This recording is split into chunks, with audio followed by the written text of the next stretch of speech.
गुरुजी प्रणाम।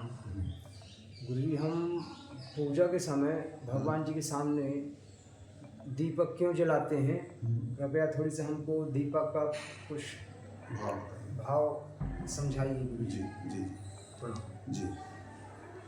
दीपक भगवान के सामने पूजा के लिए जब बैठते हैं तो दीपक जलाते हैं, है ना। दीपक जलाने का तात्पर्य सबसे पहले तो यह है कि हम दीपक के रूप में भगवान का आह्वान करते हैं, है ना। और दीपक जला करके हम ये भाव करते हैं कि भगवान हमारे सामने इस ज्योति के स्वरूप में विराजमान है। पहला भाव तो ये होता है ना। दीपक के बगैर पूजा अधूरी होती है।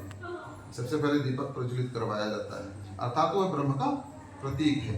भगवान कैसा है? प्रकाशवान है। ये जो है वो ज्योति स्वरूप है। और तो सबसे पहले भगवान को का प्रतीक हम मानते हैं दीपक को।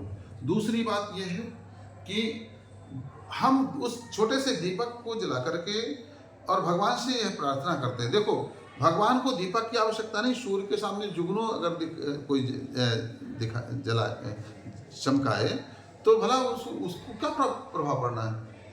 ये भगवान से ज़्यादा प्रकाशित कुछ है ही नहीं। भगवान से ही सारी सृष्टियाँ, सूर्य चंद्रमा सभी प्रकाशित हैं, सारे ग्रह नक्षत्र, है ना।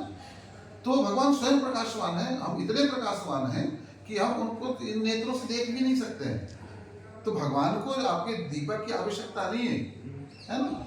मगर हम दीपक जला करके दीपक अर्पित भगवान को करते हैं इस भावना के साथ में कि हे प्रभु, मेरा जीवन भी इस दीपक की तरह बनाइए कि मैं भी अपने जीवन से ज्ञान की ज्योति जला करके और समाज को मार्गदर्शन कर सकूं। समाज में धर्म का, सदाचार का, ज्ञान का, भक्ति का प्रकाश जो है जन जन तक फैला सकूं।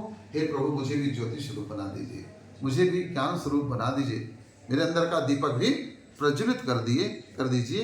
यह जो है दीपक जलाने का भगवान के सामने जो है भाव होता है ना।